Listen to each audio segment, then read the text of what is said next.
Hello everybody. So how do we transfer power to the antenna? How do we analyze this transfer of power to the antenna? Antenna is something that functions at very high frequencies.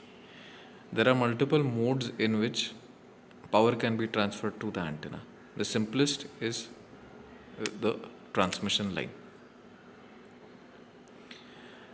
Why is the analysis of transmission line not as same as the simple analysis which we have done till now, which we are used to for our RLC circuits?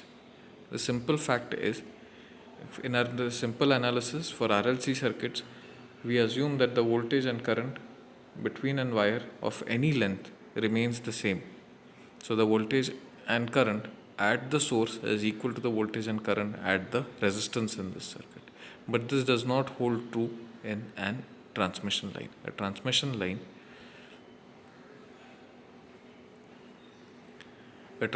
line is nothing but a set of wires which connect the source of power to the antenna.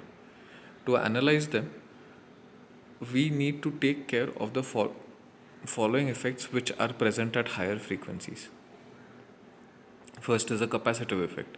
This capacitive effect, the voltage at one end of the wire is going to attract or repel charges on the second wire, on the wire below. So this is the capacitive effect that has to be accounted for. Any current that is flowing is going to induce a magnetic field. The magnetic field is going to oppose this change in current. The change in current is going to be very rapid because we are working at very high frequencies. Hence, the inductive effect has to be taken care of. There is some amount of energy that is lost as heat. This is the resistive effect, which is present in transmission lines, which has to be taken care of. And there is some amount of power which is lost as radiation. This is known as transmission effect. So all these effects have to be calculated, have to be taken care of when we do analysis of transmission line.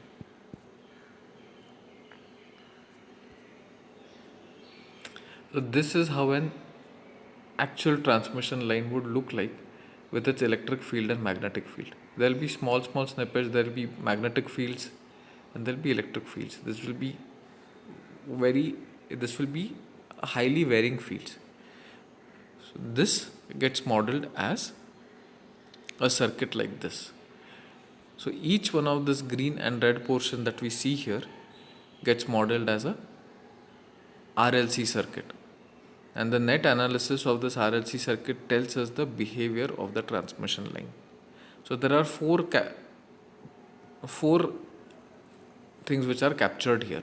One is the inductive effect, which is modeled by the inductor L delta Z, the resistive effect, which is modeled by the resistance R delta Z, the admittance effect, which is modeled by the G delta Z, and there is a capacitive effect, which is modeled by C delta Z.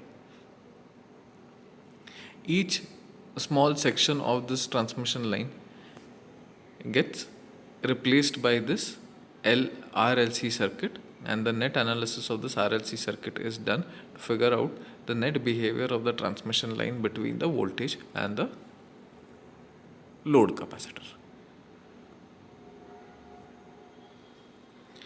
A transmission line has following key attributes about it. One is the characteristic impedance. Characteristic impedance is the impedance that is seen by the source when it peeps into an infinite transmission line. Next is a propagation constant. Propagation constant and attenuation constant attenuation constant and phase constant get clubbed together as a propagation constant. So the attenuation constant tells the rate at which signal's magnitude reduces as it travels on the transmission line. The phase constant tells about the rate at which the phase changes as it travels on the transmission line. The net attenuation constant plus J times phase constant is called as the propagation constant.